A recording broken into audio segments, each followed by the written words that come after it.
snack. Me and you gonna have a little chat about books. Hi guys! So today I'm here to do a joint review of two books I read recently. Those are The Loney by Andrew Michael Hurley and The Sparrow by Mary Doria Russell. So, The Loney, I went into this and had no idea what I was getting into. I have had this book for quite some time. It's won a ton of awards. It's been highly praised by many people. But even saying all that, I did not really know what I was getting into when I read this, and I think that's a good way to go into it. So if you want to do it that way, maybe just skip forward to when I start talking about The Sparrow. But if you want to know a little bit more, then listen on and I will tell you a bit more about it. This definitely had echoes of Mice and Men, if you guys are familiar with that one by John Steinbeck. I studied it in school and it definitely reminded me in this book a lot of some of the themes within that book.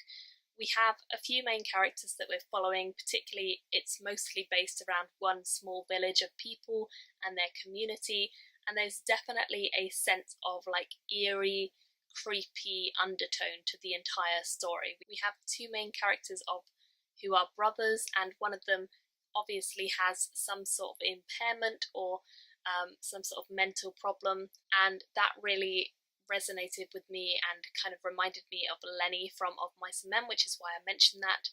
So if you have read that, you might get an idea for what this might feel like. It definitely has echoes of the Gothic. I feel like this is a fairly modern day Gothic story, basically. One of the elements that I enjoyed reading about and that I was also totally mystified by is that this focuses on a very religious, very heavily religious community. So it's a very small town and everyone there knows everyone and they all have a deep, deep connection, or they believe they do, to God, and every year they make a pilgrimage and they all go and they basically worship and they pray for their son Hanny, who is mentally ill, to get better. And sometimes this praying, which is supposed to be caring and loving and helpful, actually gets kind of violent and kind of dark and kind of twisted. There are some pretty brutal scenes of like forced abuse in this against Hanny, so if you don't enjoy reading that, maybe steer clear.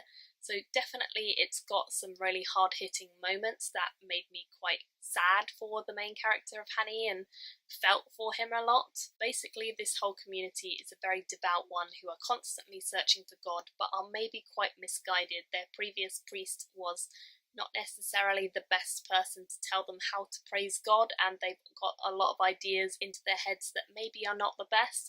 We follow our young brothers, and it's told from the point of view of one of the brothers as he watches his brother Hanny go through this horrible ordeal each time they go to a pilgrimage, and on day-to-day life he is constantly told he's not doing well enough, and for a mentally ill child this is not an easy thing to deal with or cope with. So we are following our main character whose brother is Hanny. And we're also seeing that there is a new priest who has been joined on to the village. He's moved in and he's doing things in a slightly more modern way, very different to how the old priest did it, and some of the village people are really not happy about this. Others are very, very endeared to him because he is changing things. So there's a kind of conflict there. I don't want to say anything else about this besides I definitely liked it, but I wasn't entirely happy with the ending. I think it's a good ending, I think it's a solid ending, but I also think I had some problems with it and I would have liked a little bit more of a resolution. I do think overall this is a very captivating book. I actually listened to the audiobook for this one and it was beautifully narrated, so I would highly recommend that if you are going to read this. I do think reading it as well would probably be great, but I didn't do that. I did listen to it. It was certainly not what I expected it to be, but not in a bad way. It was definitely good. And I ended up giving this a 3.5 out of 5 stars overall, so I would certainly recommend it if you're into horror or gothic in a slight way. I wouldn't say it's extreme, but yeah, definitely not my usual read, so quite an interesting one to give a go. The next one I have to talk about is The Sparrow by Mary Doria Russell, and this one I gave a higher rating, so I definitely enjoyed it more. This one is a science fiction, although again it definitely has literary leanings, which is why I'm including it with The Loney, because this is quite a dense read. And basically we follow a couple of different characters in this. We follow two storylines, one set in the present day and one set in the past, and of course they do join up eventually. In this story, we see that we have mounted an expedition to another planet in hopes of finding an alien race out there and maybe communicating or building society with them. We're not really sure how far it's going to go. We don't really know what's out there. We just know something is. And so we've mounted this expedition that's gone out, and there's been a terrible catastrophe happen. One person has made it back, and that is how the book begins, following that one person who has come back from this failed mission.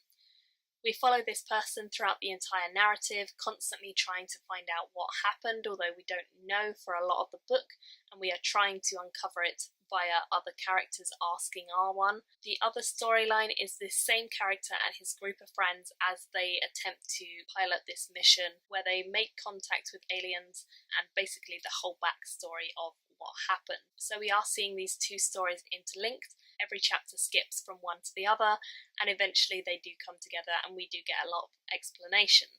Now, I say that this is a science fiction, and it is, but it doesn't feel like one until about the halfway point. I would say up to that point it was probably way more heavy on the literary than it was on the sci-fi. The sci-fi elements I really enjoyed. Seeing the characters when they got to this planet and what they did there, I really liked.